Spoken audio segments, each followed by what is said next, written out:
Bonsoir, merci de nous rejoindre pour ce journal du samedi 25 juillet. Nous l'ouvrirons avec un grand ciel bleu, du vent et l'océan, comme nous aimons le faire le week-end, pour passer ensuite à l'actu politique. Voici les titres que nous allons développer ce soir. Focus sur une pêche très physique, mais les filles n'en sont pas exclues. La pêche au filet à Taotira, c'est le thème d'une sortie organisée par le GIE Tahiti Tourisme. Aujourd'hui, elle a permis à une centaine de personnes d'y participer. Le retour des touristes aux Marquises grâce à l'Aranui. Les excursionnistes sont ravis de la reprise de leur activité et les habitants ne sont pas mécontents non plus. La blessure est profonde. Les ennuis judiciaires d'Oscar Temarou alimentent le ressentiment des militants du Tabiné à l'encontre d'une France qui n'aurait pas changé de méthode depuis Povana Aopa. Le Conseil fédéral du Parti indépendantiste décide de lancer une pétition de soutien à son leader. Enfin, nous terminerons avec du Va'a et la première course de V6 de l'année, 12 km à la rame dans le lagon de Punaouia, un marathon en l'honneur de Guy Temauri, un ancien rameur très populaire dans le monde de la pirogue polynésienne. Un grand bol d'air pour commencer et direction Taotira pour cette séquence évasion qui a permis à une centaine de personnes de découvrir ou de redécouvrir l'art de la pêche au filet. Au village, 2 familles continuent de la pratiquer. Leur fierté, la transmission de génération en génération, et pour rien au monde, ils ne changeraient de mode de vie. Pourtant, ce n'est pas facile, c'est même physiquement éprouvant. Seul petit changement, aujourd'hui, les filles s'y mettent aussi et elles aiment ça. Rencontre avec Stéphane Ratino et Patita Savea. À regarder la pirogue, l'on comprend déjà le battement répété de l'eau sur la coque et surtout la bravoure des gens. Il faut des bras et une science de l'océan. Les livres ne peuvent pas tout et pour la pêche au filet, il est une transmission orale qui vaut université. Dans ses profondeurs, la mer parle, un langage des signes échappant aux profanes. C'est le rôle du plongeur, sonder, écouter, c'est lui le maître des filets à lancer.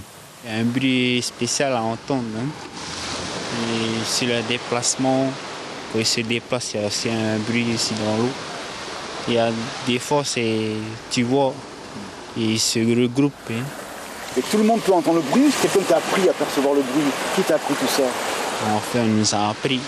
On voit le grand-père, puis c'est passé au papa, puis le papa s'est uni avec moi. Le courant, incessamment, appelle la mémoire, celle des anciens.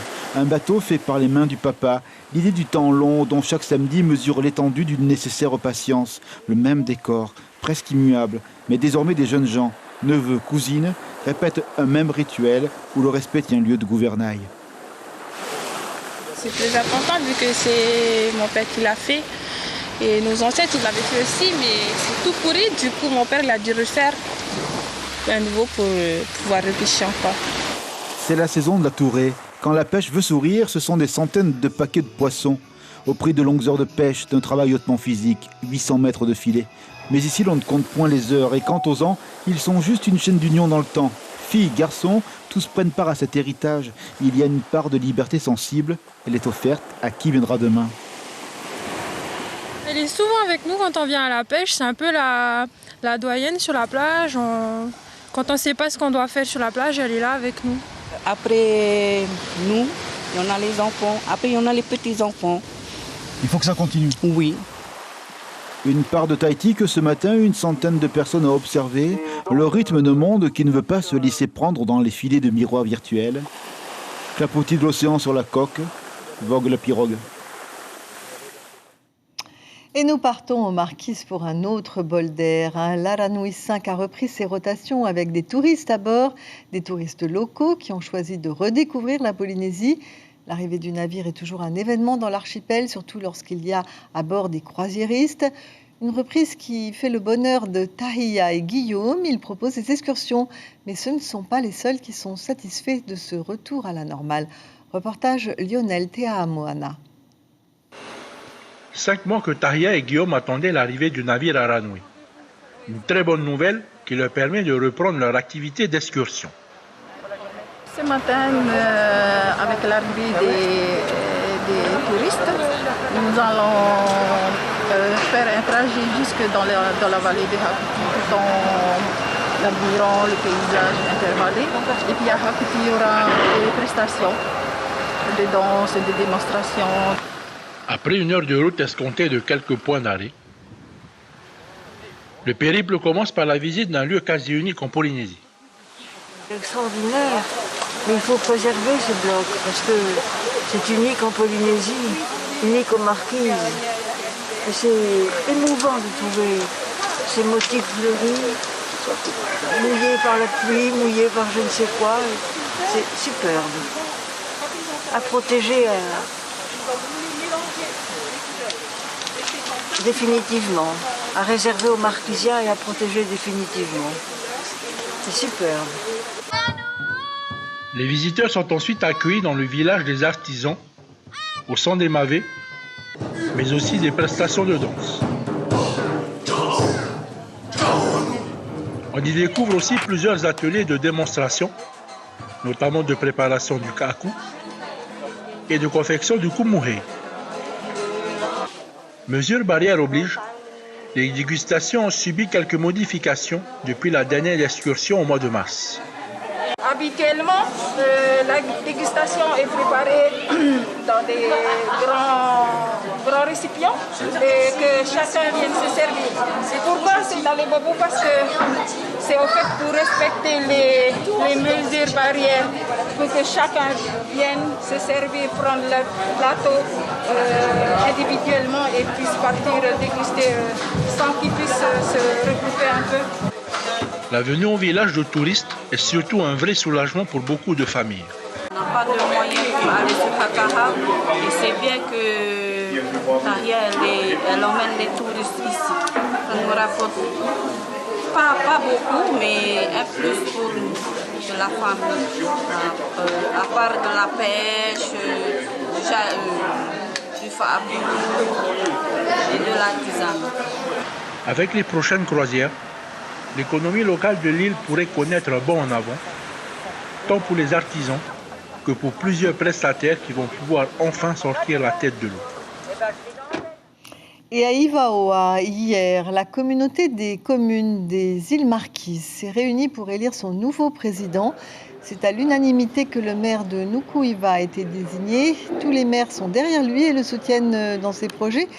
Quant à Félix Barcinas, le président sortant, il est fier de son bilan et il est confiant pour la réalisation des chantiers qu'il a amorcés, notamment le classement des Marquises au patrimoine mondial de l'UNESCO. Benoît Kaouteï, lui non plus, ne manque pas d'idées pour le développement de son archipel au travers de cette communauté de communes dont il est désormais le nouveau président. On l'écoute tout de suite au micro de Sylvain Lamiral. Au niveau de la compétence de la communauté de communes actuellement, on n'a que des compétences pour les études. Donc ça va être une rencontre avec le pays, bien sûr avec l'État, pour revoir le statut de la communauté de communes. Il y a d'autres projets, bien sûr, comme le développement économique.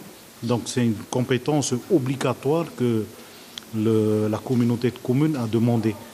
Il y a la compétence de l'aménagement de l'espace. Le pays vient d'inscrire 60 millions et là c'est une étude un peu détaillée sur le projet d'aéroport international. Au chapitre politique, intéressons-nous à la tenue du Conseil fédéral du Tavini, aujourd'hui à Fa'a. Et ce n'est pas un hasard s'il est organisé un mois après les municipales et 2 mois avant les sénatoriales. Au centre des discussions, également, le budget du parti et la plainte pour crimes contre l'humanité à l'encontre de l'État français. Sans oublier l'actualité judiciaire plutôt chargée autour de la personne du leader indépendantiste, Oscar Temaru. Le Tavini va d'ailleurs lancer une grande pétition qui circulera dans toute la Polynésie. Le reportage de Thierry Stemfler et Hidrotero Rotua. Une bonne centaine de délégués et des élus des communes réunis toute la journée. Au programme, outre la situation financière du Tavini, la stratégie pour les prochains mois. Arrivé sous les applaudissements, Tony Géros était un peu le héros du jour. Élection à Paea et anniversaire il y a 3 jours oblige. Mais ce sont les procédures judiciaires visant Oscar Temaru qui restent au centre des préoccupations. Le discours est maintenant rodé et se veut mobilisateur, en vue notamment d'une grande pétition anticoloniale. Ça s'est passé à l'époque de Poana, 60 ans après. C'est toujours la même méthode, il n'y a que les années qui comptent. Alors, dois-je rappeler, faire une rétrospective sur tout ce qui s'est passé depuis la réinscription de notre pays? Ça y est, les emmerdes ont commencé. Parce que la France n'a jamais accepté ça. L'enjeu est trop important. Ce pays de 5 millions de kilomètres carrés, que l'Organisation des Nations Unies a reconnu notre droit de souveraineté et notre droit de propriété sur cette terre que détient la France aujourd'hui. C'est l'histoire de la colonisation. Oscar Temaru fera même allusion à la haute cour tahitienne dissoute par la France il y a 87 ans et de souligner que les îles Cook, autonomes, elles aussi, ont un ministre local de la justice. Concernant les sénatoriales, la décision appartiendra au comité des élus, mais Oscar Temaru penche pour des candidats jeunes et sans alliance avec le Tauera, semble-t-il. Oui, et le comité directeur du Tavini se réunira donc la semaine prochaine pour choisir ses candidats pour les sénatoriales. Et puis Nicole Sanquer quitte son siège de conseillère municipale de Maïna. Elle l'avait annoncé lors des élections. Si elle n'était pas élue maire, elle ne resterait pas. Elle garde une permanence dans la commune, mais siéger dans l'opposition ne l'intéresse pas. Nicole Sanquer préfère se consacrer à ses missions de députée. Elle sera remplacée par Arnold Pounou, qui occupera l'un des 4 sièges obtenus par la liste de la députée au conseil municipal. Des vacances très encadrées, instructives et un tantinet, militaire. Si vos ados ont besoin d'être un peu responsabilisés et qu'ils vous échappent, Tahiti Bootcamp est peut-être la solution. C'est un camp itinérant qui existe depuis des années. Il accueille les jeunes de 14 à 17 ans. Son directeur, Iti Ménesson, est entouré d'un staff de 8 cadres diplômés. Selon le lieu où se déroulent les camps, les activités sont adaptées aux sites attractifs et touristiques. Depuis lundi, Tahiti Bootcamp s'est installé à Rayatea avec un programme aussi chargé que varié. En quelques jours, les jeunes doivent se surpasser et respecter certaines règles de discipline. Pour cette fois, ils étaient logés au lycée professionnel protestant de Uturoa. Alors je vous propose tout de suite d'écouter Iti Ménesson, bien sûr, mais tout d'abord un des ados du camp, au micro de Julien Vescovali. J'ai fait le Survivor Camp à Moria, j'ai fait le Step Up Camp à la presqu'île Tibériale, j'ai fait celui de Huahine et là c'est mon 4e. Le plus beau moment de la journée, c'est tout en haut quand tu vois la vue, quand tu vois la mer et c'est exceptionnel ce moment-là. Okay, ouais, c'est magnifique. Ça change par exemple d'une île à l'autre. Donc Rayatea, il est essentiel pour nous d'aller par exemple au Marais, Tapotea, d'aller au Temehani. Pour Huahine, ça sera pareil, donc visite des lieux sacrés. Mais c'est surtout aussi un programme de développement et de croissance intérieure de chaque adolescent. Hein. Ce sont des jeunes de tout horizon. Donc il n'y a pas de critères, il y a un règlement à respecter, il y a des personnes à respecter. Il faut qu'il y ait un certain nombre de valeurs, du non-jugement et surtout de l'amour. Hein. Avec ça, ça se passe super bien pendant les 5 jours. Voilà, et pour info, les prix des séjours varient de 40 000 à 55 000 francs. Dans certains cas, les mairies peuvent aider les familles qui en ont besoin à financer ces vacances. Nous vous parlions hier de cette formation dispensée par Tuiata Martinelli, l'arbitre fédéral de basket aux joueurs du club de Hanao à Bora Bora. Aujourd'hui, place au tournoi mixte pour les enfants et les adultes, ce qui a permis à l'association d'évaluer les apprentissages. Visiblement, tout a été bien compris et appliqué au regard de l'enthousiasme des joueurs, des arbitres et des spectateurs. On écoute Tafirei Tehihipo, interviewé par Rosanna Mayota. C'est une belle initiative de la part de Tamari Hanao. Je rappelle, c'est eux le comité organisateur. Et je pense que déjà là, c'est un bon début. Je sais qu'à Bora Bora, il y en a plein d'athlètes qui pratiquent du basket. Et autant chez les jeunes, il y a cet engouement-là. Je suis sûr que la prochaine fois, il y aura un peu plus de monde. Mais déjà là, c'est pas mal. Retour à Tahiti pour une course de Va'a en souvenir de Guy Temauri, en rameur, entraîneur et ancien président de Te Uiva'a. Un marathon de V6 s'était organisé ce matin dans le lagon de Punauia. 12 km au total pour les équipes engagées en mixte et en senior homme. À ce jeu, l'équipe de Tahitian Paddle et Poliwad Polissac de Haroué sortent grands vainqueurs de cette compétition. Juan Potoru et Marcel Bonneau ont suivi pour nous cette course. Pas moins de 40 voies au départ dans le lagon de Punauia ce matin. 12 km à parcourir en une boucle. Depuis Tapuna, direction la tour de contrôle de Fa'a, puis retour. Dans la catégorie mixte, l'équipe de Tahitian Paddle n'a pas tardé à pointer en tête. Et ce n'est pas une surprise. Ils évoluent chaque jour sur ce plan d'eau. Ils connaissent très bien les petits courants porteurs pour les aider à glisser. Et sur la phase retour, les jeux sont pratiquement faits. On roule tout le temps par là, on est habitué, sortir d'abord dehors, après on essaie de gérer, après on regarde aussi un peu derrière. Et le coup de rame, c'est quoi? Pas envoyer, t'es arrêté. 100 kilos ça. Et le cœur? Ça va, faut un peu, hein. Pas de secret, hein, faut s'entraîner. On a bien mené la course, hein. Comme la deuxième pirogue essayait toujours de revenir, on essayait de prendre de l'écart aussi, et c'était bien. Et à l'arrivée, pas de surprise, on retrouve l'équipe de Taishan Paddle avec 1 minute 30 d'avance, soit 53 minutes et 37 secondes pour les 12 km devant Tau'a de Fa'a. Du côté des seniors hommes, on a assisté également au même scénario. L'équipe de Poliwat Polisac de Haroué a mené les débats aux avant-postes. L'équipe n'a pas douté de ses capacités, malgré un petit accrochage sur un pâté de corail à Fa'a sur la phase allée.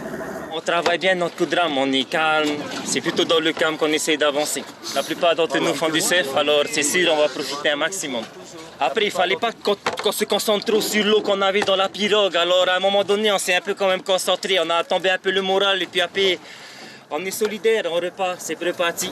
Derrière, on tente de revenir avec l'équipe de Kalédopose et Air Tahiti, mais le manque de fraîcheur physique fait défaut sur les derniers kilomètres.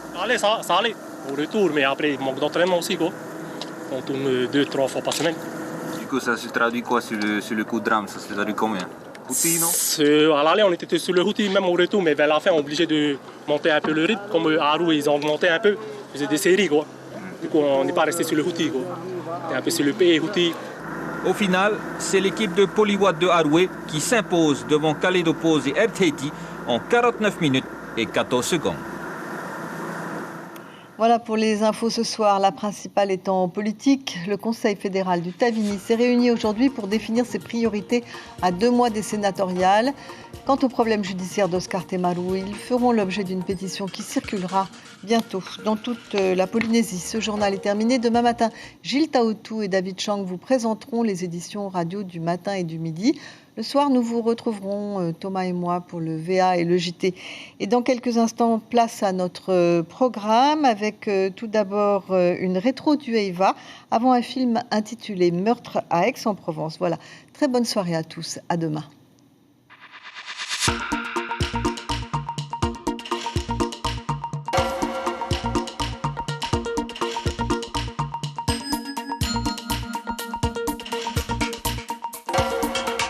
Retrouvez notre journal en replay sur notre site internet. Retrouvez ce programme en replay sur notre site internet